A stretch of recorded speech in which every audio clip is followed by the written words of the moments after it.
Sara, el día lunes estaba confirmando algunas fechas, así que estas ya son nuestras tres últimas clases. Vamos a tratar de condensar lo que resta si es que han descargado las presentaciones en relación a perfiles financieros y una pequeña introducción a administración financiera de corto plazo entre hoy y el miércoles de la próxima semana.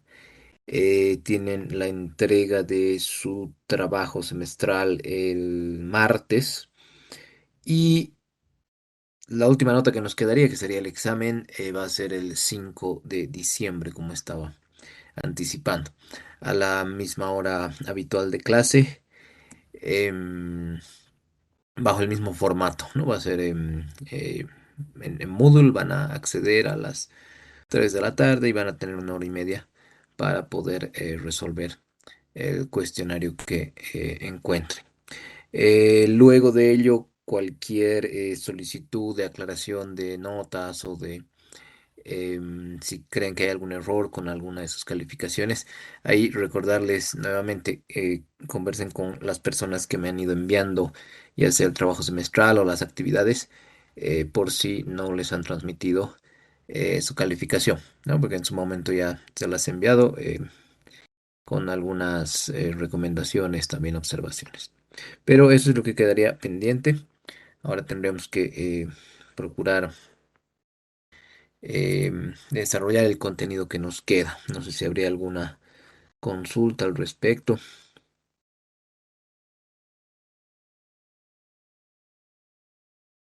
Y bueno, en el transcurso de la clase igual pueden eh, ir tomando la palabra si se les hace necesario.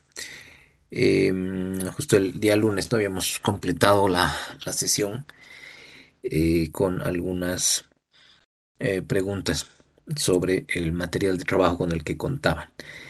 Em, Recapitulo entonces lo último que habíamos visto que tenía que ver con estos compromisos financieros. Em, Otra de las maneras en las que se emplean estas razones financieras tiene que ver con que las compañías conviertan a ciertos indicadores en particular en objetivos de cumplimiento estricto, ¿no?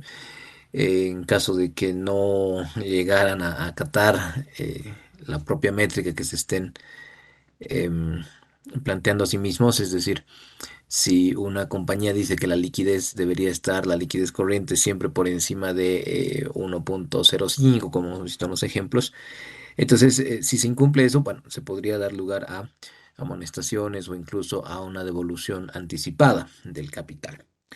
Entonces van a ser utilizadas para esto, ¿no? Para darle seguimiento al desempeño de su gestión. Y en nuestro entorno, decíamos, en el sector no financiero, las tres principales suelen ser la razón de liquidez corriente, la de endeudamiento y la de cobertura del servicio de la deuda. Hemos visto ahí el caso de Sofía, tenían tres compromisos en sus emisiones: estar siempre por encima de 1,05 en liquidez corriente, estar siempre por debajo de 2,5 en endeudamiento y estar siempre por encima en a 3 en la razón de cobertura del servicio de la deuda. Y sin embargo, decíamos, podría haber, gracias a esto, un monitoreo, ¿no? Por parte de quienes participan en los mercados. Aquí, por ejemplo, veíamos esta caída de 6,45 a 5,82 a 3,76 y a 3,07, ¿no? Esto que deberíamos indagar en caso de que tengamos nosotros mismos títulos o estemos administrando un fondo de inversión. Pues tendríamos, seguramente despertaría nuestro interés, llamaría la atención y tendríamos que absorber la curiosidad de por qué ha ido bajando esa razón de cobertura, ¿no? Ya la habíamos entretejido un poco con la razón de liquidez, descartando los movimientos bruscos en endeudamiento. Y además hablábamos de algunas variables cualitativas, como las de gobierno corporativo, que aquí solo las em, mm, mostramos como puntos adicionales, pero el hecho de que, por ejemplo, el equipo de ejecutivos sea pues pertinente, idóneo, el hecho de que tengan el perfil, la trayectoria adecuada, am, nos habla bastante, ¿no? Sobre las compañías. Aquí había otro caso, el de Toyosa, la razón de endeudamiento de 2.2, la razón de cobertura aquí bajaba a 1.3, pero esto, decíamos, no tiene por qué alarmar el hecho de que sean niveles distintos, porque obviamente son compañías también con muchas diferencias, ¿no? Aquí se incluía un compromiso adicional, que eran las operaciones con partes relacionadas. Y lo propio, ¿no? Esto, como les decía el lunes, es parte del perfil del empresariado, no solamente boliviano, sino latinoamericano, porque los núcleos empresariales, los que se forjan dentro del mismo país, suelen tener esas características, ¿no? Son empresas familiares. Ahora, esto puede ser bueno o malo, pero en general en el norte van a escuchar que es de una alerta a veces muy rimbombante, pero más bien serían las características de las compañías de este lado del mundo, ¿no? Entonces luego les planteaba algunas de las preguntas, haciendo la antesala a su segundo examen del 5 de diciembre. Bueno, este va a seguir siendo el formato, preguntas de opción múltiple, pero espero que queden claras las respuestas, ¿no? Los porqués de las respuestas, si es que no. Con gusto podemos absolver alguna duda que haya quedado, pero eran principalmente orientadas a una demostración de dominio conceptual, ¿no? O sea, en función a la lectura que han hecho y a todo lo que hemos ido revisando en estas últimas semanas. Así que acordarse también un poquito de matemáticas, en este caso, por ejemplo, pasar un 40% a un 2.5 simplemente eh, requeriría de elevar esto a la menos uno, ¿no? Cambiar numerador por denominador y viceversa. O estos que son conceptuales, ¿no? La empresa opera con una liquidez corriente muy cercana a la prueba ácida. Decíamos pues que implicaría que los inventarios son prácticamente inexistentes, son muy poco significativos. Entonces, de estas tres, ¿cuál tendría una mayor probabilidad de no contar con muchos inventarios? Bueno, los servicios profesionales. Y justo este es el tipo de preguntas que vamos a ir desarrollando hoy en la entrada a perfiles financieros. Pero antes de llegar ahí teníamos estos ejercicios que estábamos mostrando. Nos faltaba completar un par. Habíamos quedado ahí el lunes. Y bueno, de repente también han ido viendo el material. No sé si quedarían dudas o consultas de algún tipo sobre estas preguntas. Que les decía, ¿no? Eran más para entrenar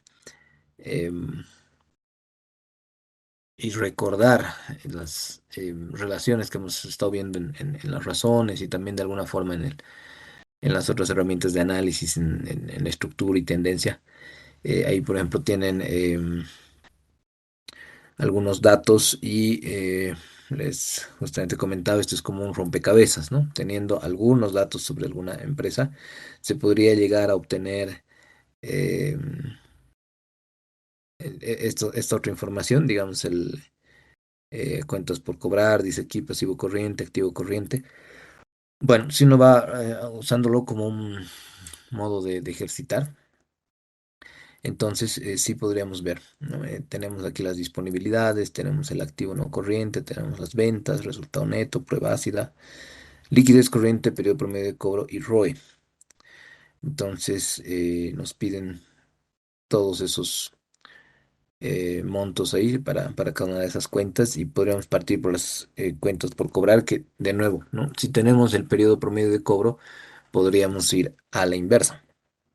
Es decir, si este periodo promedio de cobro es 365 entre la rotación de cuentas por cobrar o 365 entre el cociente entre las ventas y las cuentas por cobrar, entonces podríamos darlo la vuelta, podríamos invertirlo. Teniendo este periodo promedio de cobro o teniendo estas ventas, si multiplicamos las dos y dividimos entre 365, podríamos tener esas cuentas por cobrar. Ahora, ahí sería un poco difícil obtener el pasivo corriente. Pero hay algo en el planteamiento que nos va a ayudar y dice que eh, el activo corriente se compone únicamente de disponible, exigible e inventarios. Es decir, esas son las tres únicas cuentas que hay en activo corriente. ¿Y por qué esto sería importante? Porque ustedes tienen una prueba ácida aquí y una liquidez corriente. Y además tienen las disponibilidades por aquí. Entonces, no sé si a alguien se le ocurre cómo podríamos obtener este pasivo corriente. Si es que alguien pudiera dar alguna propuesta de cómo calcular este pasivo corriente.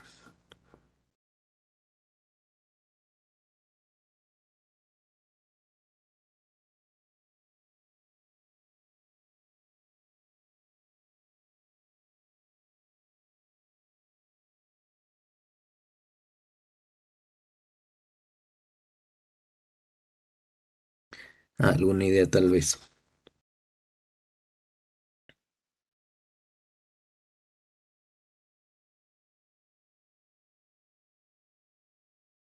Mm, el monitor se acaba de cortar. No sé si todavía me escuchan.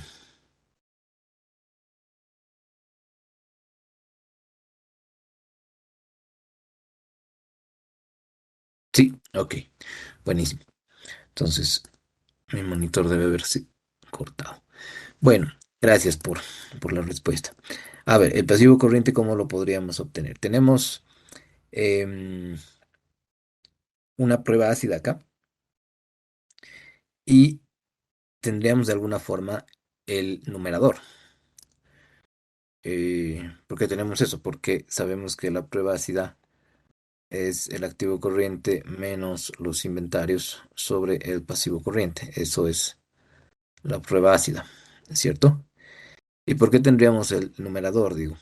Porque acabamos de encontrar a cuánto ascenderían las cuentas por cobrar y a cuánto ascienden las disponibilidades. Y como sabemos que el activo corriente en este caso es solamente una composición de disponible, exigible e inventarios, entonces este numerador solamente sería la suma de disponible y exigible, lo que nos dejaría con disponible más exigible, que serían las cuentas por cobrar, sobre el pasivo corriente. Y esto sería igual a la prueba ácida. Entonces ya podríamos obtener este pasivo corriente, ¿no? Reemplazando, llevando este 0,73 de la prueba ácida aquí como denominador y sumando disponible y exigible. Ahí estaría el disponible más las cuentas por cobrar y esos dos sobre esa prueba ácida, ¿no? Y tendríamos aquí el pasivo corriente. Ya de ahí sería simplemente mm, cubrir el resto, que ya sería mucho más sencillo, ¿no? Porque si tenemos el pasivo corriente y tenemos la liquidez corriente, bueno, pues podríamos obtener este activo corriente, igual reemplazando, ¿no? El índice por el denominador, es decir, aquí en la liquidez corriente tenemos solamente activo corriente sobre pasivo corriente igual a liquidez corriente. Y como ya tenemos este pasivo corriente, lo podemos llevar a este lado y lo multiplicamos. ¿No? Tendremos este pasivo corriente multiplicado por la liquidez corriente. Tendríamos un activo corriente de 78.783. Como activo total, necesitaríamos simplemente la suma de ese activo corriente más, o perdón, del activo, sí, corriente y el no corriente. Tendríamos ahí el activo total de 94.963. Y aquí nos piden un ROA. Entonces, si tenemos el resultado neto por acá, así que podríamos tomar ese resultado neto, dividirlo entre el activo total. Tenemos un ROA de 0,8%. Tendríamos un patrimonio neto que lo podríamos obtener.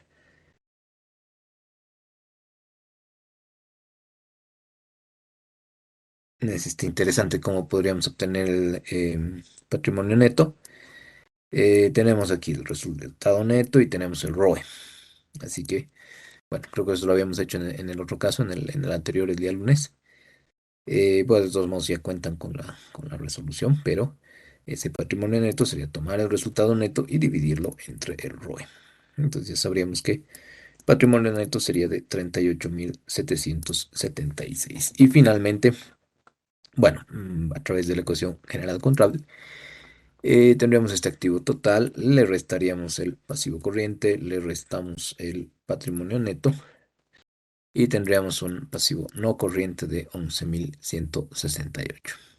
Entonces, lo que hay que hacer aquí es jugar un poco con lo que recordamos sobre los índices, sobre las cuentas que hemos ido relacionando, para poder em, no solamente ejercitar, diríamos, la memoria un poco, sino el entendimiento de las relaciones, ¿no? De por qué estas son las cuentas que se consideran para el cálculo de estos indicadores. El último es muy similar, ¿no? Dice juguetería lúdica. Es una empresa que tiene un patrimonio constituido únicamente por capital accionario común. em, Requiere el cálculo de la edad promedio de inventario a partir de la siguiente información. Entonces, diríamos, para calcular este edad promedio de inventario, lo que necesitamos es dividir 365 entre el cociente calculado del costo de ventas dividido entre los inventarios. Entonces, probablemente con todos estos datos, lo que vayamos a hacer es, de nuevo, ¿no? Identificar cómo está aquí. Primero, cuánto es el inventario. eh, y, bueno, antes ya habríamos hecho el costo de lo vendido para llegar a esta edad promedio de inventario, ¿no? Entonces, solamente contamos con estos datos. Eso es algo que hay que tomar en cuenta. Y aquí el costo de lo vendido, por ejemplo. Creo que habíamos hecho eh,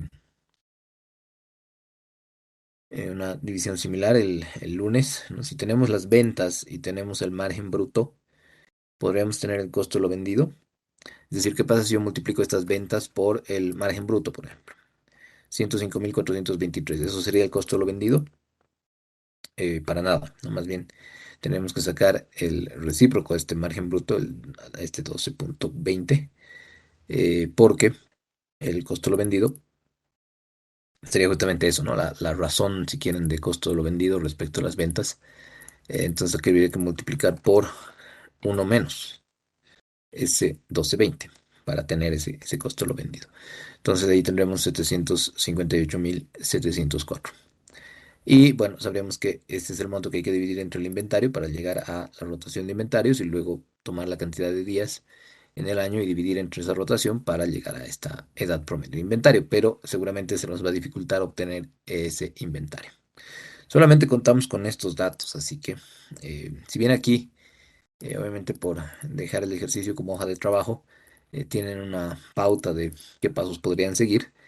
Ya si se encuentran con estos casitos como el que hemos dejado en Moodle, justamente estos otros que están por acá, ya hay que ir pensando un poquito, ¿no? Cómo podríamos ir obteniendo los otros datos.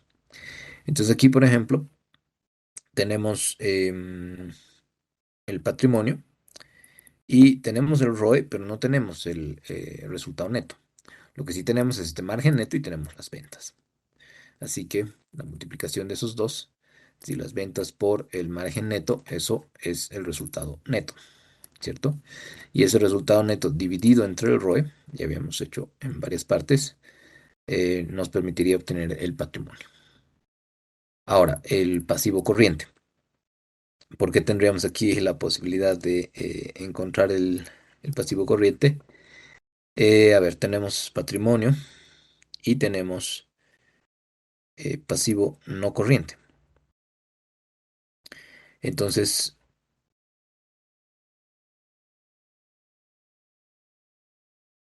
probablemente tengamos que encontrar alguno de más abajo, ¿no?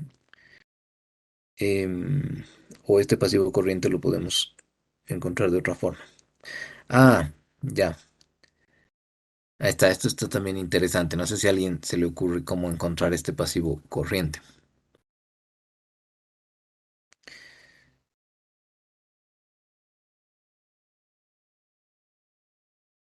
Tal vez alguna idea por ahí.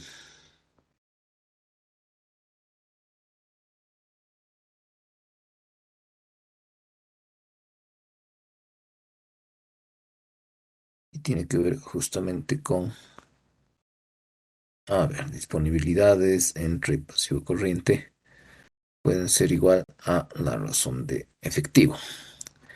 Y esta va a ser nuestra guía acá. El pasivo corriente lo vamos a llevar a este lado y la razón de efectivo la llevamos hacia acá. Entonces, el pasivo corriente vendría de las disponibilidades sobre la razón de efectivo. Y con ese pasivo corriente podríamos ya tomar el pasivo corriente más el pasivo no corriente más el patrimonio neto y tendríamos el activo total. Con el activo total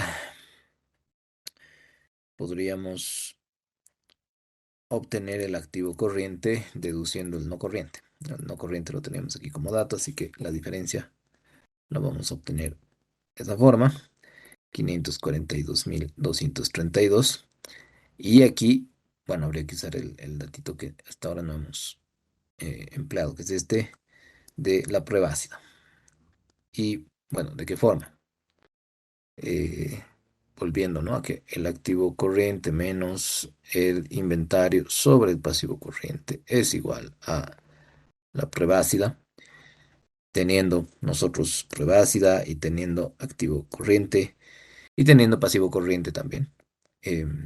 Tendríamos que simplemente despejar, ¿no? Es decir, nos quedaría que el activo corriente menos la multiplicación de prueba ácida por pasivo corriente debería ser el inventario, ¿no? Entonces aquí diríamos que a ese activo corriente hay que restarle la multiplicación entre prueba ácida y pasivo corriente. Bueno, podemos prescindir de los paréntesis porque le vamos a dar prioridad a la multiplicación, ¿no? El Excel le va a dar la prioridad a esa multiplicación. Y bueno, tendríamos este 180.116 como inventario. ¿Fruto de qué? De nuevo, de la multiplicación de estos dos restada a el activo corriente, como hemos hecho aquí. Y con eso ya tendríamos el inventario. Ahora, si mal no recuerdo, sí, el planteamiento dice solamente que calculemos la edad promedio de inventario. Por alguna razón aquí tengo un ROA, pero no habría problema, ¿no? Podríamos computar ese ROA también, que serían estas ventas multiplicadas por el margen neto, eso nos daría el resultado neto, y dividir eso entre el activo total, diría 4,03 de ROA. Pero el que nos interesa es este edad promedio de inventario, es decir, 365 entre la rotación de inventarios. Y esa rotación de inventarios sería el costo de lo vendido sobre el inventario.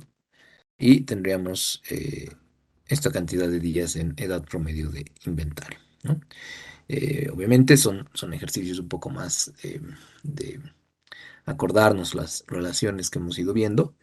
Y bueno, de nuevo, ¿no? Matemáticamente no es para nada exigente, pero sí es tratar de vincular, tratar de acordarnos y de alguna forma eh, ir pensando, porque a veces cuando habían exámenes presenciales, algunos pedían un formulario, pero yo más bien soy muy reacio a los formularios, no, no les hubiera permitido usarlo. Ahora obviamente el formato de examen es diferente, pero claro, algunos dicen es que si no voy a tener que memorizar, y no es tanto la idea es que si son relaciones así tan simples como estos cocientes, tratar de acordarse conceptualmente por qué deberíamos vincular tales o cuales cuentas, ¿no? Entonces, la medida en la que uno iba resolviendo, a veces cometía errores, ¿no? Pero por eso prefería calificar el procedimiento, no tanto el resultado. A veces iban más, iban menos y obviamente no llegaban exactamente a la cifra, pero el razonamiento aplicado era el que me interesaba. Bueno, ahora no podemos hacer algo tan así porque tienen acceso a todo el material en el momento del examen. Eh, pero bueno, esas serían las em, soluciones, si vale el término, para llegar, digamos, en este caso, con estos datos a una edad promedio de inventarios.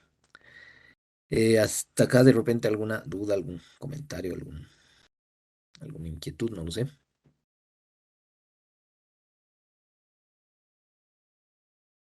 Ahí está, creo que ya ha vuelto el...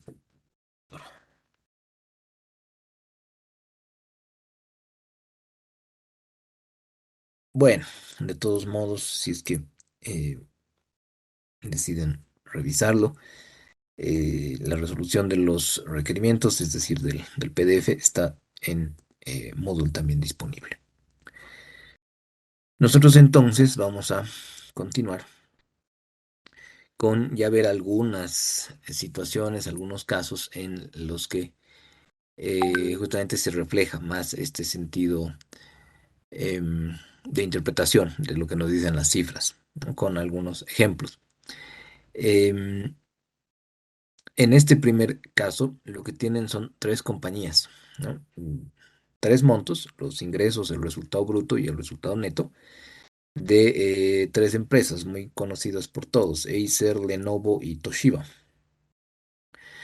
Ahora, una primera cosa que eh, se podría apreciar de la primera tabla, de la que está ahorita mostrándose en pantalla, espero, es que uno podría decir que el mejor desempeño lo ha tenido Toshiba porque las cifras son mayores, ¿no? O sea, los números parecen más muy superiores, pero ya de por sí a veces esa es una mirada que estaría omitiendo eso que está al lado de los ingresos, ¿no? En cada caso nos están diciendo que los de Acer están en dólares taiwaneses, los de Lenovo en dólares estadounidenses y los de Toshiba en yenes japoneses. Así que son comparaciones de peras con manzanas, ¿no? Eh, Tendría mucho sentido que nos basemos directamente en los valores absolutos. Y esa es la razón por la que nosotros pasamos en general a los márgenes, ¿no? En los márgenes tenemos los datos en relativo, así que ahí podríamos ver em, revelaciones más interesantes. En este caso, no sé si les llama la atención algo de estos márgenes. Por ejemplo, en el caso de Acer, se trata de una compañía que siempre se ha caracterizado justamente por intentar un liderazgo en costos, ¿no? Por intentar em, tener este posicionamiento de que siempre van a ser más accesibles sus equipos. Y esto tendría sentido porque deriva en un margen bruto menor todos los años, ¿no? Si bien Lenovo y Toshiba están ahí en este rango de tiempo del 2005 al 2009. Y ojo con una cosa también. em, A veces la presentación de estos datos se da de izquierda a derecha, como en este caso, pero en otros pueden encontrar ejercicios o pueden encontrar algún planteamiento que esté de derecha a izquierda. Esto nuevamente no quiere decir que esté bien o que esté mal, no hay un consenso ni una reglamentación, digamos, de que alguien se arrogue la autoridad suprema como para decir que debería ser de izquierda a derecha o de derecha a izquierda. Lo que hay que hacer principalmente es leer, ¿no? O sea, fijarse bien en los datos que uno está trabajando. Esto, bueno, recordando incluso en algún momento una anécdota donde una amiga, colega, va y le presenta a su jefe un análisis muy preocupante sobre una compañía. Y claro, su jefe mira los datos y claro, se convence, se arma un revuelo, llaman al gerente de financiero de esa compañía para preguntar, ¿no? ¿Qué estaban ocultando? ¿Por qué se habían dado esos números, esas razones y demás? Y resulta que, claro, esta amiga, ah, obviamente sin intención, pero no se había dado cuenta de que los datos que les habían pasado estaban al revés de los que ella creía, ¿no? Entonces, obviamente todo parecía un desempeño muy pobre, parecía que habían tenido más bien una fuerte caída, ¿no? Y que no se habían cumplido los objetivos y una serie de cosas. Pero lo que pasaba es que los datos estaban al revés, así que algo tan burdo como eso, siempre es bueno recordarlo, ¿no? De fijarnos cómo están siendo presentados eh, esos números. Bueno, aquí se refleja principalmente lo que en algún momento mencioné, las estrategias, las em, marcas tienen cierto tipo de posicionamiento y esto debería reflejarse en los estados financieros y por ende aquí en los márgenes lo vemos, ¿no? De estos márgenes, si uno se pregunta a qué se dedican estas compañías, bueno, Acer, Lenovo y Toshiba, las tres producen, ¿no? Y comercializan em, computadoras portátiles. En algún caso, como Toshiba, tienen muchas más verticales, muchas más unidades de negocios, pero parte también eh,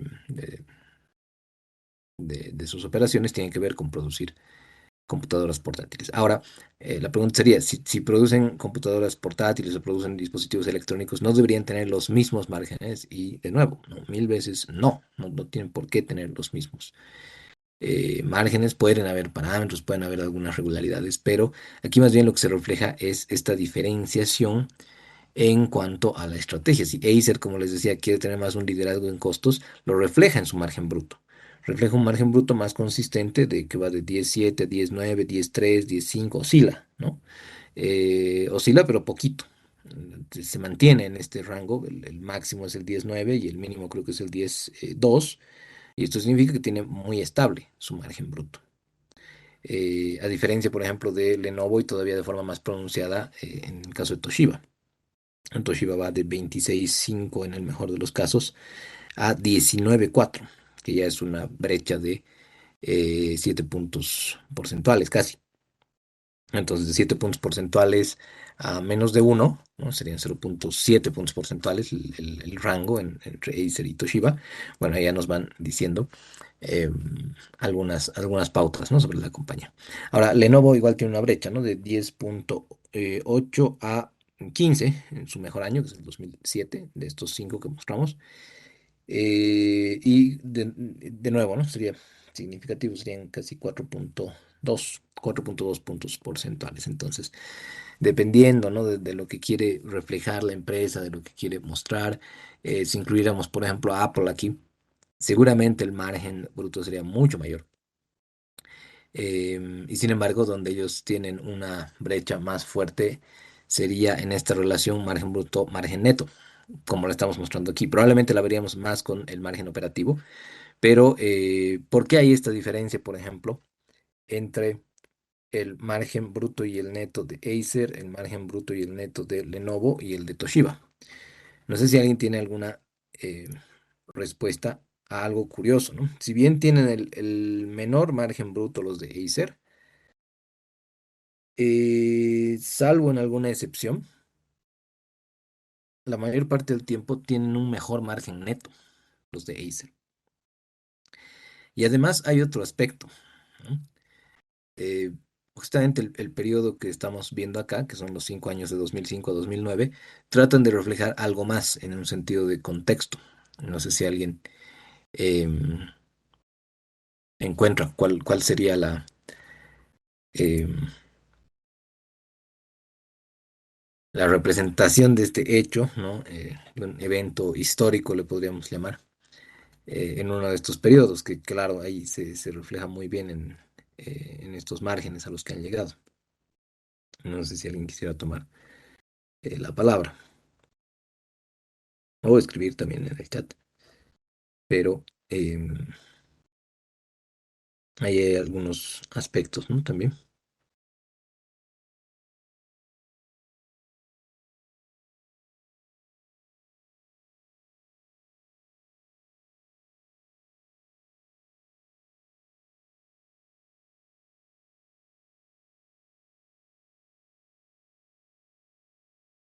Bueno, el detalle está en que si bien el margen bruto es superior o inferior en el caso de Acer en comparación a los dos, a esto nos referíamos, ¿no? Cuando tenían ustedes su material para el trabajo, podrían hacer una comparación también con las otras dos compañías respecto a, por ejemplo, en el caso de las cementeras es más pronunciado, porque solamente hay tres en Bolivia en total. Entonces, se parecerán, ¿no? Sus razones, se parecerá su desempeño.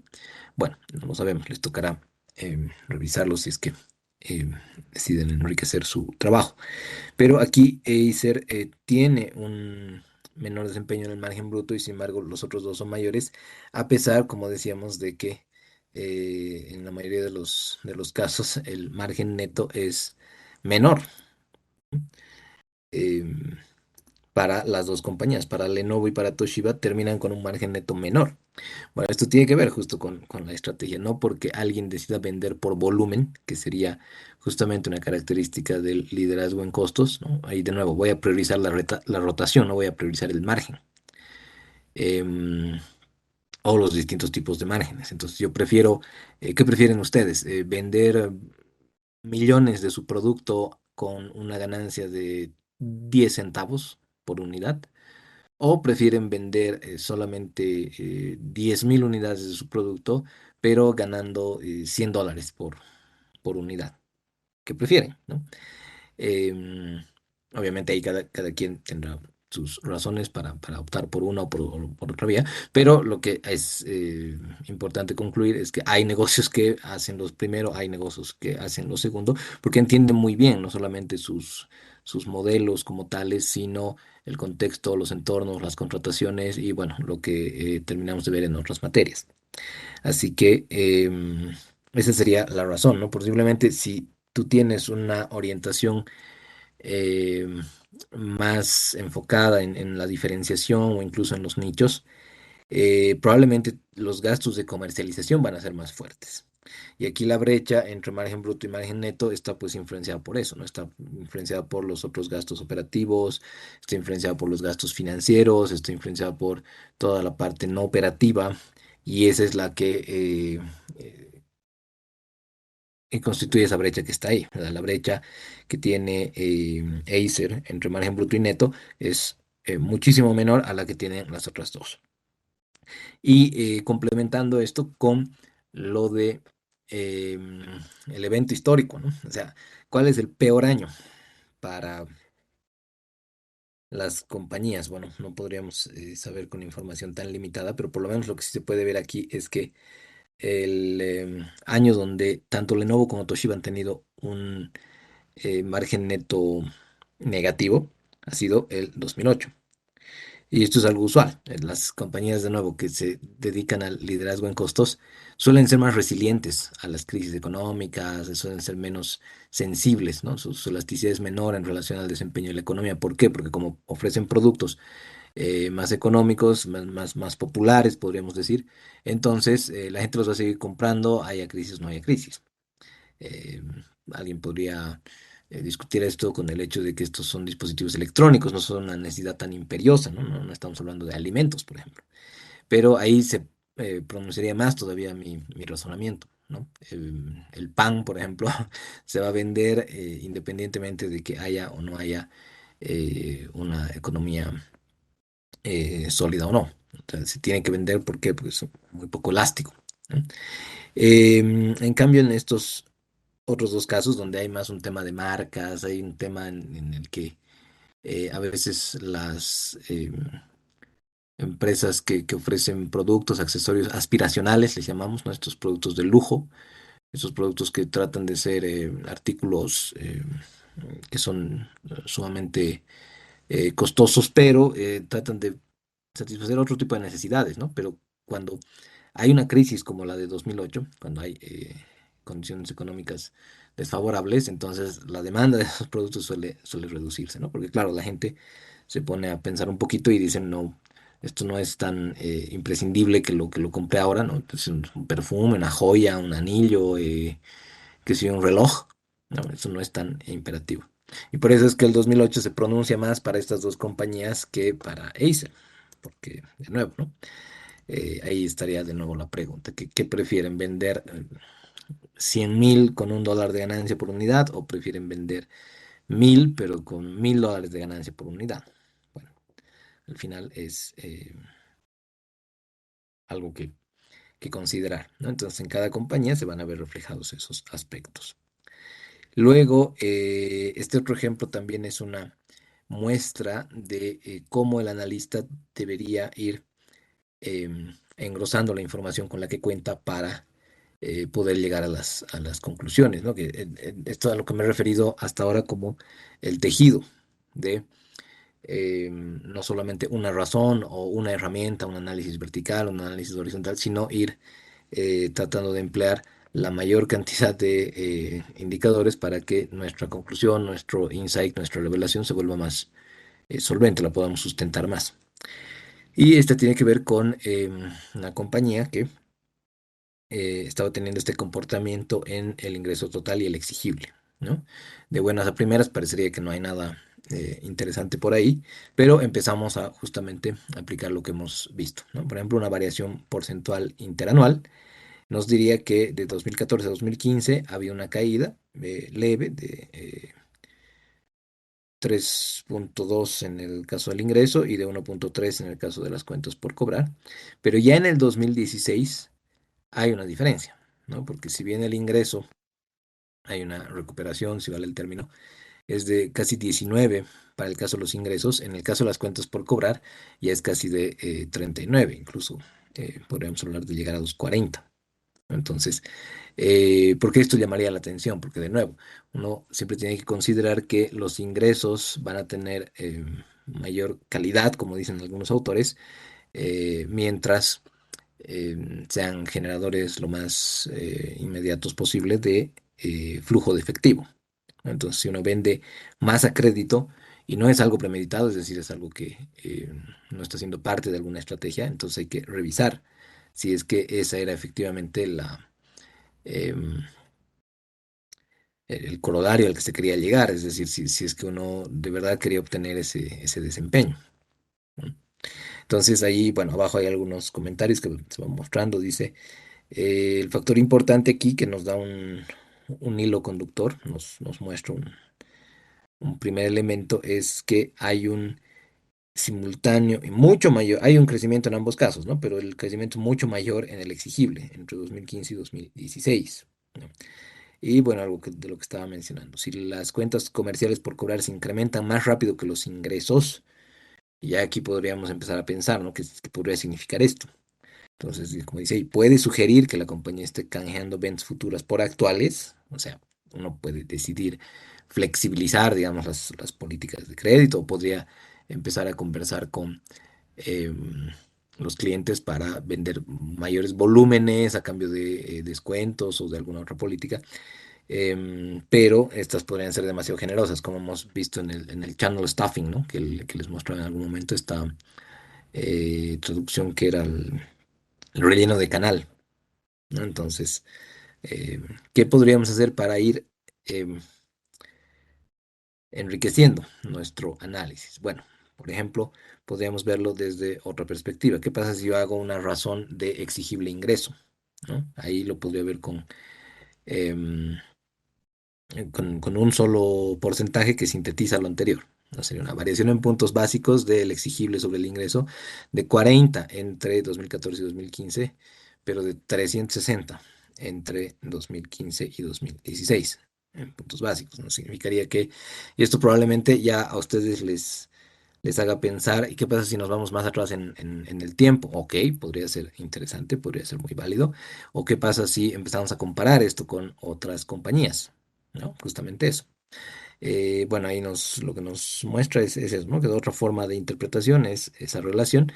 Y a esto en algún momento habíamos mencionado, en la medida en la que ustedes vayan desarrollando análisis, desarrollando interpretaciones sobre no solamente las compañías de nuevo para las que trabajan, sino posiblemente para otras, van a ir em, construyendo sus propias métricas, ¿no? Se van a ir ustedes mismos desarrollando algunas formas de medición que lleguen a ser más adecuadas, más idóneas para cada contexto específico y particular, ¿no? Sin olvidar que cada empresa es un mundo, así que cada una requeriría de mediciones específicas. Entonces, otra cosa que se les podría ocurrir es, ok, ¿qué pasa si contrastamos con otras razones, ¿no? Donde esto se podría ver reflejado? ¿Qué tal el periodo promedio de cobro o la rotación del exigible? Que de nuevo son lo mismo, solamente que presentado de una manera diferente. Eh, ahí aquí se ve esto que mencionamos en un momento, ¿no? Si esto está subiendo, si el periodo promedio de cobro está subiendo, entonces significa que el otro está bajando. La relación va a ser siempre inversa. Pero ya para darle seguimiento a nuestro caso, efectivamente, ¿no? Donde se refleja en el periodo promedio de cobro es una subida en días, porque teníamos un dato de 78 días para 2014 que subió a 92 días en 2016. ¿No? Entonces, de nuevo, en términos de rotación es una caída de 4,7 a 4. Y em, ya podríamos estar fortaleciendo estas ideas, ¿no? Estas conjeturas iniciales. Dice, eh, podría indicar que los exigibles están cobrando de forma irregular, o sea, no con la misma consistencia que en el pasado, o que de repente incluso no han sido ventas muy genuinas, que han sido ventas derivadas de pactos que podrían tener incluso desde el área de comercialización o cosas por el estilo, ¿no? Ahora, de nuevo, la rotación del exigible va a decir lo mismo, pero por donde prefiera, digamos, el analista. Luego tendríamos una comparación con lo que dice ahí 2016 PF, que sería basada en los estados pro forma. Es decir, los estados financieros pro forma son aquellos que nosotros proyectamos a partir de los modelos financieros para luego ir, obviamente, contrastando con lo que va pasando en la realidad, ¿no? Esto es parte de lo que les decía, si nos reencontramos en Finanzas 2 lo vamos a ver, pero lo que necesitamos es que las empresas tengan alguna manera, alguna herramienta para poder proyectar sus números, ¿no? Y luego ir analizando dónde nos desviamos más. Bueno, en este caso, si tomábamos los estados financieros pro forma, ¿no? Para el cierre de 2016, nos daríamos cuenta de algo. Y es que los ingresos habrían llegado cabalmente a donde tenían que llegar, pero el exigible no. El exigible, está ahí, tendría que haber llegado incluso a más, a 354. Y esto hubiera derivado en que tanto estas razones adicionales que hemos ido computando, como el exigible ingreso, ya no habría llegado a 25-30, sino ya directamente a 30-40, hubiera sido una subida de casi 10 puntos porcentuales, ¿no? En la relación exigible-ingreso. Y lo propio con el periodo promedio de cobro y con la rotación del exigible. Este periodo promedio de cobro ya habría subido a 110,8, a 111 días prácticamente, y la rotación del exigible, en sentido inverso, habría significado 3,2 veces. Bueno, ¿qué quiere decir todo esto? Seguramente acá en el comentario nos hace notar lo siguiente. En una de las notas a los estados financieros, la compañía señala que en diciembre de 2016 realiza una operación de factoraje. Este tipo de operaciones tiene que ver con, em, cómo está ahí, ¿no? La venta de su exigible por 59 millones de bolivianos. Hay compañías que se dedican a la compra y posterior cobranza de el exigible comercial de las empresas, ¿no? Es algo como que si una compañía está muy acostumbrada a tener ventas a crédito, pero luego tiene problemas de liquidez, entonces le puede vender esa cartera, entre comillas, a la empresa de factoraje. La empresa de factoraje obviamente te hace un análisis, te dice, ok, tú tienes 1.000 en cuentas por cobrar, te pago 950, digamos, por tus cuentas por cobrar, porque yo me lleve esos créditos, obviamente yo además asumiendo el riesgo de que no me paguen. Y obviamente si hay un mayor riesgo de incobrabilidad, el monto que se paga es menor, pero ¿de qué ganaría esta empresa de factoraje? Justamente de esa diferencia, ¿no? De un control más o menos de entradas y salidas de efectivo, de una gestión de tesorería y demás. Pero bueno, en este caso la compañía justamente hace eso, ¿no? En diciembre de 2016, como dice ahí, ¿por qué acaban con 295 de exigible y no con estos 354? ¿Por qué? Porque resulta que venden sus cuentas por cobrar. Y obviamente, como dice ahí, ha dejado de figurar en el balance al finalizar 2016. Eh, Esto es común en los casos en los que justamente no queremos que se termine viendo este tipo de datos em, en el cierre, ¿no? En el informe de análisis al final de la gestión. Lo que ocurre aquí es que si 2 años atrás tenías 78 días de periodo promedio de cobro y el año posterior 79, crecer a 110, esto ya sería algo que llame mucho la atención. O sea, ya tendrías 3 dígitos en algo que se estaba manteniendo a un nivel de cercano a los 80, ¿no? Pero ya pasa 3 dígitos, entonces esto obviamente es algo que alerta a los analistas, a los ejecutivos, a los clientes, al público, a todos los que participan en los mercados. Entonces, Para evitar eso, bueno, uno puede agarrar y decir, yo sé que estaba por cerrar en este dato, pero mejor hago nomás el movimiento para que parezca que no tenía tanto periodo promedio de cobro hasta ese momento, ¿no? Pero no ha sido pues que eh, ha habido una cobranza natural, diríamos, en las operaciones del negocio, sino que ha sido a través de una operación de factoraje. Ahora alguien puede decir, pero está muy bien, pues si quieren aprovechar estas oportunidades, que se aprovechen. Sí, pero el punto es que igual tú vas a incurrir no solamente en una pérdida económica, porque vas a terminar vendiendo esa cartera, ese exigible por menos valor que el que habrías vendido, sino que si se vuelve algo recurrente, si se vuelve algo que te está salvando para que no queme esta pérdida en la calidad de los ingresos, ya se puede volver un problema mayúsculo. ¿Sí? Esto igual pasa cuando en su momento en las alertas que mencionábamos para ver un poco la calidad de la información de los estados financieros, yo les decía, hay empresas que legítimamente pueden tener una porción de inventarios en su activo no corriente, ¿no? Es decir, pueden agarrar y decir, los inventarios ascienden a 100, pero de esos 100, 20 no pienso venderlos en los próximos 12 meses. Así que 20 se van a ir a inventarios no corrientes y el resto, los 80, se van a quedar como inventarios corrientes, ¿no? Los que espero vender por la normalidad del desenvolvimiento del negocio. Ahora, ¿dónde está el problema? En que si bien esto se podría hacer de una forma que refleja la realidad económica de la empresa, como hemos venido diciendo, también en otros casos se hace ese tipo de movimientos justamente para distorsionar esto, ¿no? No sé si logro transmitir la idea, pero imagínense que alguien agarre y diga, ucha, no hemos podido vender el inventario, entonces para que no parezca que hemos acumulado tanto inventario, tanto stock ahí que no se está moviendo, que no está rotando, entonces pasaremos una parte al inventario no corriente.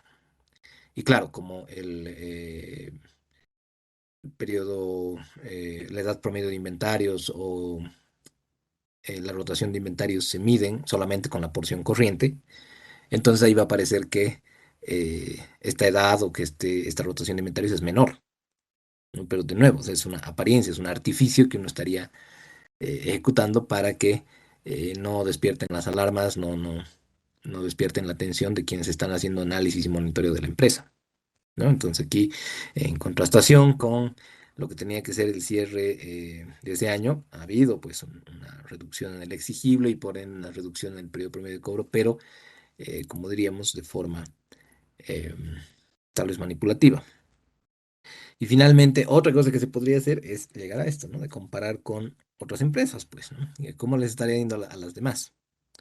Ah, y aquí ya terminaría de agravarse el asunto, ¿no? Porque ya si tomamos algunos competidores y sus indicadores para saber si eh, esto debería despertar alarma o no, vemos que el periodo promedio de cobro de los últimos 3 años en el resto de los competidores efectivamente ha subido, pero no ha subido pues, en la medida en la que ha subido en la compañía en cuestión, ¿no? O sea, ha subido de 45 a 47 a 50 días, digamos. Ha habido un incremento. Probablemente el sector o la industria o la subindustria estén atravesando momentos de eh, lentitud en su rotación o estén siendo afectados por innovaciones tecnológicas o por otros factores, pero lo que nos muestran estos indicadores comparables es que ese ascenso no ha sido tan drástico como en el de la compañía. Entonces, a esto nos referimos cuando decimos hay que ir tejiendo las que primero son conjeturas, o sea, al principio tenemos algunas hipótesis, ¿no? Que podríamos ir planteando sobre cuál es el desempeño de la empresa, pero ya cuando vamos complementando con nueva información, con otros datos, vamos integrando nuevas razones, nuevos análisis, nuevas herramientas, entonces nos podemos ir dando cuenta de que sí, aquí hay un problema, de que, como dice ahí, ¿no? A través de la información relativa al modelo de negocio, se puede constatar de alguna forma la ineficiencia de los índices de actividad de la compañía en relación al manejo de su exigible, por lo menos. Ahora, como en su momento habíamos dicho, el hecho de que haya un problema con eh, el exigible no significa que la compañía va a quebrar mañana, ¿no? Aquí lo que tenemos que hacer es reunirnos, llamar por teléfono, empezar a investigar, ¿no? Con los ejecutivos, con los dueños posiblemente, y preguntar cuál ha sido la razón para que esto eh, haya tenido ese desenvolvimiento, ¿no? Si no hay respuestas, eh, digamos, lo suficientemente consistentes, que nos convenzan, entonces ya lo podríamos poner esto iría directo, ¿no? A nuestro informe, como han ido viendo en los ejemplos, donde diríamos, ok, en los últimos 3 años, pero especialmente del anterior al actual, ha habido una erosión en la calidad del exigible y tenemos estas razones para suponer que esto debería ser algo que alerte a los inversionistas o a los que están otorgando crédito o a los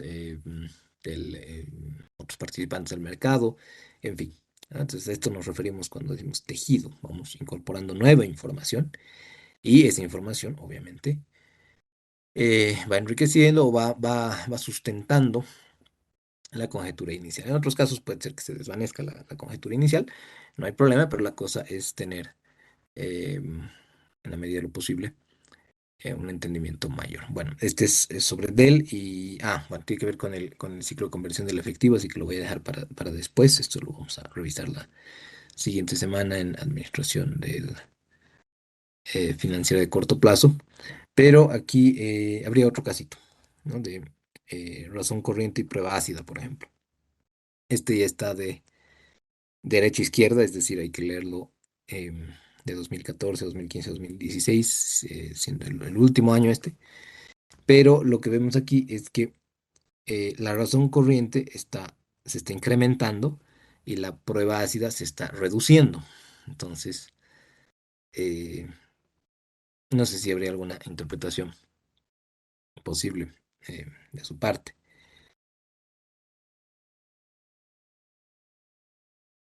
Si una razón corriente, por ejemplo, está subiendo y la prueba ácida está bajando, y ya sabemos que la diferencia entre las dos radica en los inventarios. Entonces, ¿con qué indicadores podríamos cotejar esto? Bueno, pues tendríamos que apelar, si bien estos son razones de liquidez, tendríamos que saber cómo se están comportando las razones de actividad, ¿no? Para justamente integrar esto y tratar de respondernos un poco mejor qué es lo que ocurre. Y ahí nos damos cuenta de que la edad promedio de inventario está subiendo de 30 a 45 a 55 y el periodo promedio de cobro está bajando de 30 a 28 a 24. Entonces, ¿qué podrían concluir ya con esta complementación de información? No sé si surge alguna idea, pero sí, la prueba de ácido está bajando, la liquidez corriente está subiendo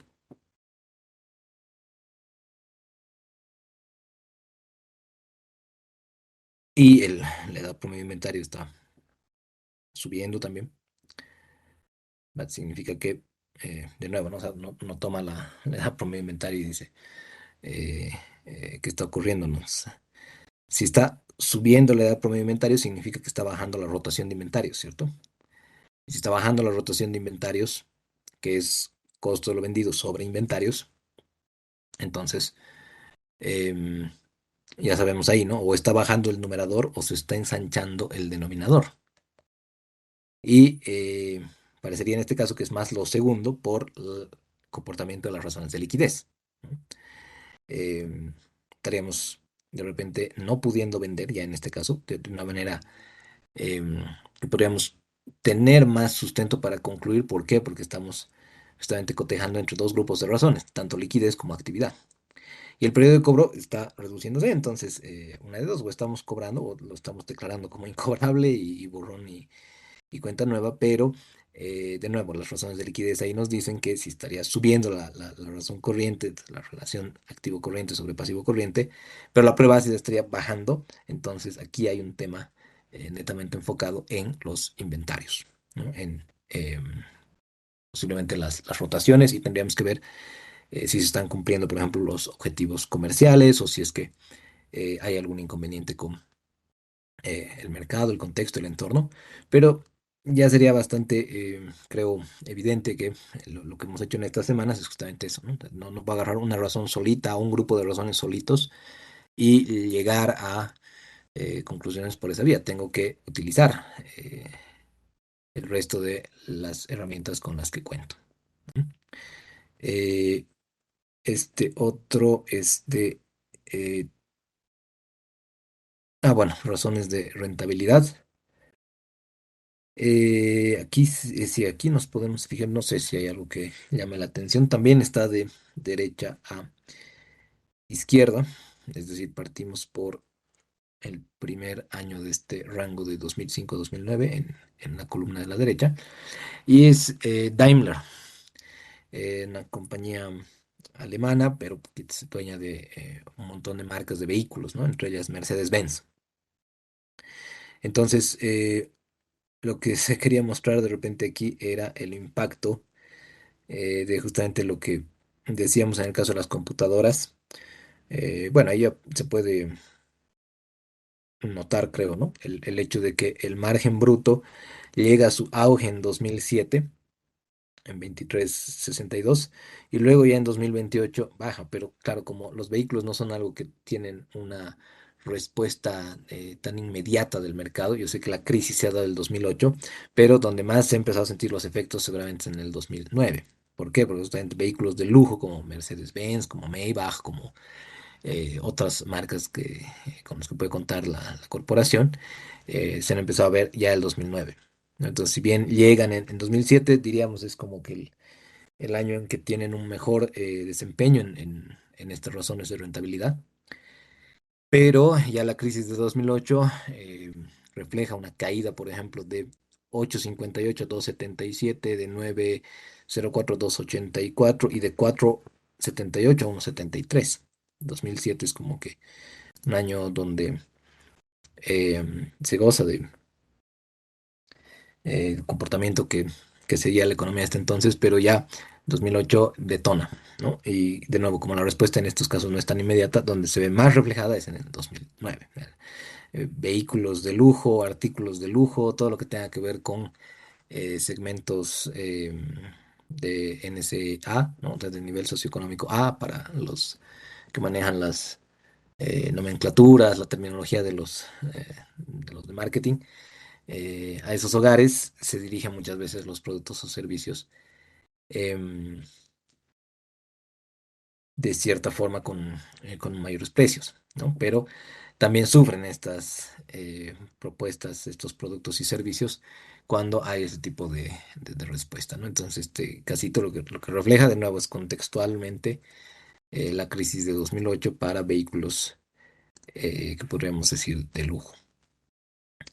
Y bueno, otros casos adicionales que podrían haber. em, en este lo que vemos es igual una em, empresa con situación de 2006 a 2009 en edad promedio de inventario, periodo promedio de cobro y rotación de activos. Entonces ahí la edad promedio de inventario se está reduciendo, significa que la rotación de inventarios está incrementándose y el periodo promedio de cobro está bajando. Ahora, ¿cómo podríamos vincular eso a el desempeño de la rotación de activos? Que obviamente no tenemos el tamaño de activos, es decir, el volumen, la intensidad de capital que tiene esta compañía, pero de 0,22 a 0,36 podemos decir que no se ha movido tanto, ¿no? O sea, por lo menos no son movimientos tan bruscos. De repente podríamos hacer aquí los porcentajes, pero no son cambios tan drásticos como los de arriba. O sea, arriba tienes 48 a 40, 40 y a 35. Y en el otro caso es 76 a 51. Remonta un poquito a 58, pero luego de nuevo a 45 en caída. Y lo que nos está tratando de mostrar este último es que los ingresos están relativamente estables. Entonces, de nuevo, ¿no? O sea, tenemos em, poca información con la que podemos contar, pero qué relaciones podrían encontrar, qué relaciones podrían identificar entre esas razones. En este caso todas son de actividad, pero ya me llama la atención que pongamos una edad promedio de inventario y por medio de cobro con una rotación de activos, que al parecer nos intenta sugerir que los ingresos han estado relativamente estables y son estos los que están em, yendo para abajo. Entonces, de nuevo, ¿no? Como en su momento decíamos, una razón puede subir por incremento en numerador o reducción en denominador. Y podrían haber muchas veces compañías que incluso están haciendo desinversiones. Esto alguna vez me tocó verlo. eh, Porque la visión del analista es muy apresurada a las conclusiones muy inmediatas, ¿no? De que, de nuevo, si se está cobrando más rápido, o sea, si la rotación de cuentas por cobrar está subiendo, entonces automáticamente positivo, porque em, estás logrando, ¿no? Los que te debían te paguen. Pero ahí ustedes ya tendrían, creo, el suficiente criterio como para decir, ok, si la rotación de cuentas por cobrar es ventas sobre cuentas por cobrar, y esta rotación está subiendo en el tiempo, y digamos que mantendríamos las ventas relativamente estables, entonces podría significar que son estas cuentas por cobrar las que se están haciendo más pequeñas. Pero ahí podríamos preguntarnos, ¿la única razón para que las cuentas por cobrar se hagan más pequeñas es porque estoy cobrando? No sé si luego darle más amplitud, ¿no? Al casito que estamos viendo en pantalla. Pero de nuevo, ya, para que las cuentas por cobrar se reduzcan, la única razón para que esto ocurra es que estoy cobrando. Bueno, no necesariamente, ¿no? Puede ser que esté declarando incobrables muchas de esas cuentas por cobrar. Es decir, tenía 100.000 en cuentas por cobrar, pero prácticamente me estoy resignando, estoy castigando 70.000, digamos, ¿no? En un caso extremo. Entonces, se ha caído pues esto de 100.000 a 30.000 de un año para el otro, pero no por una buena noticia, sino porque, no sé, pues hasta incluso me han ganado un juicio porque los que me debían se han comprado a la justicia, entonces el fallo salió en mi contra y perdí 70.000 en mis cuentas por cobrar. Entonces, la rotación de cuentas por cobrar ha subido, sí, pues ha subido, pero con una connotación muy negativa. Lo propio con los inventarios, ¿no? O sea, la única razón por la que em, digamos, habría una contracción en la rotación de inventarios, ¿no? Que sabemos es costo de ventas sobre inventarios. Y ya decimos, si las ventas están estables, el costo de ventas debería también mantenerse relativamente estable. Entonces es el denominador el que se está contrayendo. Pero, ¿qué razones adicionales a la conclusión que, claro, en general podríamos decir, en la mayor parte de los casos, una rotación de inventarios del hecho de que suba es fruto de que estamos mejorando en desempeño comercial? Pero, ¿qué otras razones podrían haber, ¿no? Por replantear, reformular la pregunta. Entonces, esos inventarios podrían estar, pues, decayendo porque tenemos, no sé, bloqueos, paros, pandemias, cuarentenas rígidas y toda una serie de cosas. Estoy entrando en rotura de stock. Por eso es que está subiendo mi rotación de inventarios, porque el inventario, el denominador es cada vez más pequeño. O digamos algo más drástico, ¿no?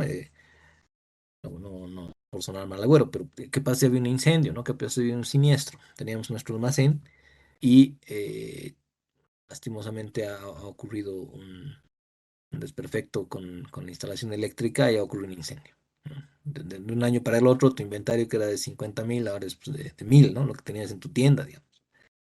Y claro, es muy lamentable, pero en ese caso la rotación de inventarios no necesariamente nos daría una connotación positiva, ¿no? Bueno, terminaremos con estos. Aquí hay un extracto del estado de resultados, es decir, algunas porciones. Hay porciones omitidas porque lo que queríamos enfatizar acá era justamente esto, ¿no? Que el resultado neto eh, no está dependiendo tanto de las operaciones. ¿Por qué digo esto? Porque el resultado bruto va de 53, sube a 65, luego baja un poquito a 63. El operativo parte en 22, sube a 28 y más o menos se estabiliza en 27. Pero este es el que está un poco más volátil, ¿no? Es decir, está en 7, luego baja a 2 y luego vuelve a subir a 6. O sea, tal vez no se note tanto porque hayan montos que parecerían mayores arriba, pero hay que verlo también en relativo, es decir, de la variación interanual porcentual, ¿no? Ahí, por ejemplo, en los márgenes hubiera sido interesante tener también el margen neto, pero en lo que queríamos decir, ¿no? Entonces, en margen bruto estamos relativamente estables y en margen operativo lo propio, pero hubiéramos querido ver qué ocurre ahí en el resultado neto. Y justamente esta era una compañía que tenía algún movimiento ahí en em, las actividades no operativas que explicaba esto. Ahora, adicionalmente, este ejemplo lo usábamos porque en el extracto del estado de flujos de efectivo partimos por el resultado neto, aquí hay porciones omitidas, y teníamos una variación en cuentas por cobrar bastante significativa, ¿no? Y esto en inventarios también, o sea, es una aplicación de recursos ahí que propiciaba esto. Y ya en su momento, en la parte de flujos de efectivo, habíamos mencionado esto, ¿no? O sea, el resultado neto, si nosotros nos quedamos en la revisión, en el análisis de una empresa, en el resultado neto, en el resultado contable, podríamos llegar a conclusiones erróneas, porque aquí podríamos decir, no, pues está positivo, así que todo está bien, ¿no? Basta con que haya utilidad para que yo me sienta contento. Bueno, pues resulta que en este caso específico, el resultado neto parte en ese nivel, pero la variación en cuentas por cobrar y la variación en inventarios hace que se requieran tantos recursos que en realidad el flujo de efectivo de las actividades de operación estén en negativo ya por 3 años. Y esto ustedes ya saben lo peligroso que es. Porque alguien podría decir, ok, pero aquí arriba los ingresos operativos netos están teniendo un incremento que podríamos decir es sustancial, al menos entre 2010 y 2011, de 421 a 548, estamos hablando casi de un 25% por ahí, y en el otro se estabiliza un poquito mejor, pero de nuevo, ¿no? El hecho de que haya un incremento en ingresos automáticamente es em, algo que deberíamos festejar, entre comillas. Pues depende, ¿no? Depende porque yo podría estar reconociendo ingresos muy aceleradamente, podría estar prácticamente regalando mi producto si es que no tengo una política o si es que no tengo formas de aseguramiento del cobro. Porque puede ser que esté vendiendo mucho a crédito, como en algún caso ha pasado en Bolivia. No sé si recuerdan o estaban muy pequeños, pues pueden preguntar ahí a padres, abuelos, de casos como ciertas compañías comerciales que quisieron dar todo a crédito en los 90, ¿no? Porque estaba de moda dar a crédito en otros países, entonces trajeron aquí el mismo modelo de negocio creyendo que iba a funcionar igual, ¿no? Entonces solo con la fotocopia de tu factura de luz o de agua sacabas refrigerador, microondas, lavavajillas, cocina y demás a crédito. ¿Qué ha pasado con esas empresas? Obviamente ustedes no ni las conocen porque han terminado quebrando, porque han terminado aplicando políticas descontextualizadas, ¿no? Entonces, pueden preguntar pues de Ismar, de La Maravilla, de otras tiendas, ¿no? Que además pretendían competirle al comercio informal, pues al comercio que no, no pagaba impuestos. Entonces, esto es peligroso, ¿no? Yo puedo agarrar y puedo eh, tener, no sé qué pasó ahí, pero puedo tener un incremento en ingresos que está siendo prácticamente, diría,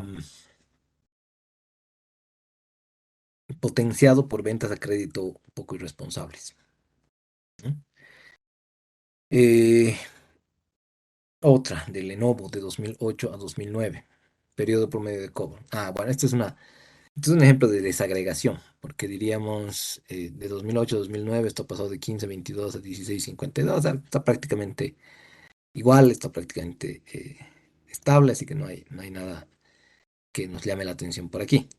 Pero si desglosamos el exigible comercial y tenemos aquí la cédula de cuentas por cobrar, separada por la cantidad de días que hay pendientes de pago. Entonces podríamos ver, en primer lugar, esta composición, ¿no? Cómo están conformadas em, las cuentas por cobrar, es decir, cuál es su estructura.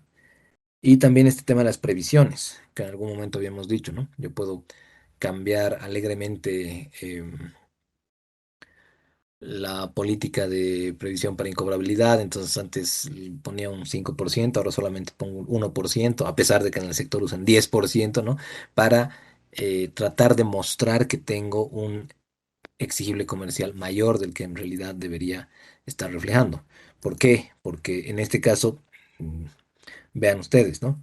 El total de las cuentas por cobrar en 2008 eran de medio millón en bruto, ¿no? Las cuentas por cobrar brutas. Y en 2009 era el doble, más del doble, era 1.038.000. Sin embargo, la previsión por deterioro en 2009 cae a 17.000, mientras que en 2008 teníamos 29.000. Eso significaba el 5%, casi 6% en 2008, y en 2009 significa solamente 1,67, diríamos, casi 2, ¿no? Pero, de nuevo, a veces con estas desagregaciones uno logra tener una impresión un poco más profunda, porque, claro, uno podría decir, este periodo promedio de cobro se ha mantenido estable, sí, pero estable gracias a que seguramente se han cambiado las políticas del exigible comercial, de la presentación, de la exposición de las cuentas por cobrar, pero aquí hay un detalle, ¿no? O sea, ¿cómo podría sustentar? Aquí alguien podría decir, ¿no? Hemos bajado de lo que significaba 5,81 a 1,67 en previsión por incobrabilidad, pero porque resulta que en el resto de la industria se maneja casi un estándar de 2%. Ah, bueno, entonces en ese caso no hay problema. Es más bien una medida interesante para que si el monto que se refleja en el balance tenga un- una mayor consistencia, es decir, refleje mejor la realidad económica. Pero si más bien esta caída de 29.000 a 17.000 es una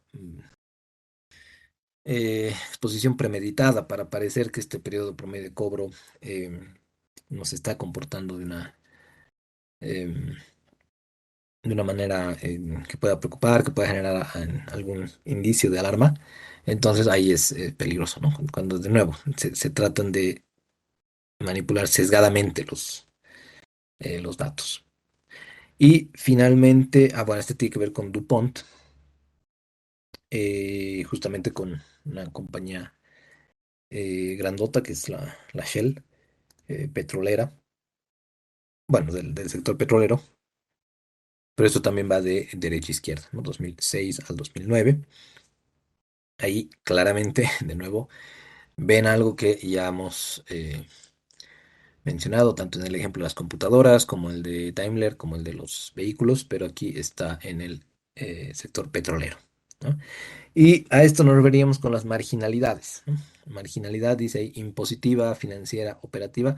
Lo que está tratando de dar a entender es que em, la impositiva, por ejemplo, sería el resultado neto em, entre el resultado antes de impuestos, ¿no? La financiera sería el resultado antes de impuestos entre el resultado antes de intereses e impuestos. La marginalidad operativa, el resultado antes de intereses e impuestos sobre el resultado bruto, porque hemos dicho, ¿no? que el DuPont se puede desagregar en los niveles que nosotros queramos. Prácticamente podrían tener hasta por cada cuenta, ¿no? Y en claro, cada uno de esos hitos intermedios que mencionábamos del estado de ganancias y pérdidas se puede desglosar. Entonces, decíamos, ¿no? Si aquí sabemos que el DuPont es una desagregación diferente del ROE, es el mismo ROE, pero desde otra perspectiva, aquí hay una caída fuerte, ¿no? De 24 a 26 a 20 y que termina en 9,53 el 2009. Y esto ya por eh, lo que hemos ido mencionando sobre este año en particular. Pero estas desagregaciones nos permiten identificar dónde ha radicado la principal contribución a esa caída. Por ejemplo, si en el ROE, si yo lo expongo solito, aislado, ¿no? Diría aquí, evidentemente, que hay una caída drástica en el último año, ¿no? De 2008 a 2009 hay una caída drástica de más de el 50%, siendo que los tres anteriores años estaba oscilando del 20 para arriba, el 20 y un poco más. Pero estas líneas de abajo lo que están pretendiendo hacer es mostrarnos de dónde proviene la principal contribución a la caída. Espero que esto se note, ¿no? Porque dice, la marginalidad impositiva no parece haber contribuido tanto, porque estaba en 58, luego en 63, luego en 52, luego en 60. Es un rango entre 52 y 63. Para algunos podría ser em, importante, pero de nuevo veremos las otras, ¿no? La marginalidad financiera, por ejemplo, no ha contribuido en nada a la caída de este ROE, porque se ha quedado prácticamente en 97 en todos los periodos. Pero donde sí estamos viendo el causante, el que ocasiona, por eso es que segregamos las marginalidades del estado de ganancias y pérdidas, donde estamos viendo la principal, tal vez, contribución a la caída, es en la marginalidad operativa, es decir, perdón, aquí no tengo, eh, ahí está, ¿no? Esta caída, que iba de eh, casi 14, se ha mantenido en casi 14 el 2007, luego ha caído a 11, pero aquí es donde ha bajado a 7,56. Y claro, la crisis de 2008, de nuevo aquí, ¿no? La culpable es la que posiblemente más ha afectado en ese sentido. La siguiente también, ¿no? Ojo, la rotación de activos, como es ingresos sobre activos, también ha provocado parte de los porqués. Cuando decíamos el DuPont nos permite desagregar para saber por qué, tanto cómo puedo potenciar y fomentar un incremento en la rentabilidad, como también em, desagregar para encontrar identificar cuáles son los causantes, ¿no? De ese de esa subida o de esa caída. Entonces, la rotación de activos baja aquí de 1,44, 1,47, sube incluso el 2008 a 1,71, pero luego baja a 0,99. Y si alguien dijera, pues puede ser también que la estructura de capital está cambiando, ¿no? O sea, el nivel de endeudamiento de la compañía. Ahí diríamos, no, no puede ser eso, porque ahí vemos que el multiplicador del apalancamiento financiero está oscilando entre 2,10 y 2,17 en los 4 años y eso no es una movida significativa. Entonces, de nuevo, aquí es utilizar el análisis de DuPont para decir, el ROE ha tenido este comportamiento. Lo desagrego y puedo identificar cuáles son los principales causantes de esa caída y de esa forma analizar también posibles conclusiones, ¿no? En este caso, marginalidad operativa y rotación de activos. Bueno, por el tiempo lo vamos a dejar ahí. Entre el lunes y miércoles vamos a completar perfiles y eh, una pequeñísima introducción a administración financiera de corto plazo. Y luego no se olviden, el día 5 de diciembre tendrían su segundo examen y para el martes tienen la entrega también de su trabajo, ¿no? Eso sería todo por hoy. No sé si había una duda, consulta.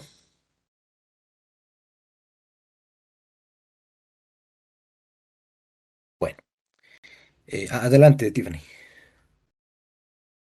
Dicen una consulta. ¿El Sí. trabajo es para este martes o para el próximo martes? Para este martes, Tiffany, este martes a mediodía. Ya, ya. Gracias, Lisa. No, a ti más bien. Que estén muy bien, entonces cuídense mucho y nos reencontramos el lunes.